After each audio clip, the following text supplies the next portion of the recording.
ফ্রান্সে পবিত্র ঈদ উল ফিতর একেবারেই সন্নিকটে, আর তাই রাজধানী প্যারিসে এখন জমজমাট ঈদের বাজার। বিশেষ করে বাংলাদেশি অধ্যুষিত এলাকাগুলোতে যে কাপড়ের দোকান রয়েছে সেই দোকানগুলোতে এখন প্রতিদিনই ভিড় করছেন ক্রেতারা। শাড়ি, পাঞ্জাবি, থ্রি পিস, শিশুদের পোশাক, মেয়েদের চুড়ি সহ নানা প্রসাধন সামগ্রী পাওয়া যাচ্ছে এই দোকানগুলোতে।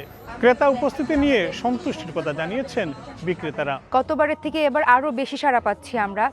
নর্মালি কিছু সারারা বা ঘাড়ারা আমরা যেটা বলে থাকি, এটা তো প্রচুর বিক্রি হচ্ছে। আমরা বাংলাদেশে যে আমেজটা পাই এখানে বসেও আমরা সেটা পাচ্ছি, কারণ এত কাস্টমার আসতেছে, এত আনন্দ হতেছে। ঈদের আনন্দ ভাগাভাগি করতে অনেকেই নিজের পছন্দের পোশাকের পাশাপাশি প্রিয়জনদের জন্য পোশাক কিনে নিয়ে যাচ্ছেন। আমি কিছু কেনাকাটা করার জন্য আসছি। আমি একটা পাঞ্জাবি নিছি, আমার বন্ধুর জন্য একটা পাঞ্জাবি নিছি। আমি নর্মালি পাঞ্জাবি কিনবো, তারপর টুপি কিনবো, তারপর অনেক কিছু কিনবো, এই জন্য আসছি।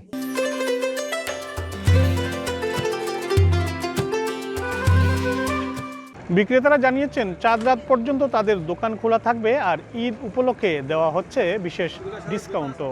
ভালোবাসা কিনা হচ্ছে এবার চাঁদ রাত পর্যন্ত, আশা করতেছি আরও ভালো হবে। স্পেশালি আমরা উইকেন্ডে প্রচুর বিজি থাকি এবং সন্ধ্যার পরে সবাই কিন্তু আপুরা ভাইয়েরা ফ্যামিলি নিয়ে সবাই কেনাকাটা করতে আসে। দেশ থেকে হাজার মাইল দূরে থাকলেও ঈদের শপিংয়ের আনন্দ ভাগাভাগিতে কোনো কমতি নেই ফ্রান্স প্রবাসী বাংলাদেশিদের।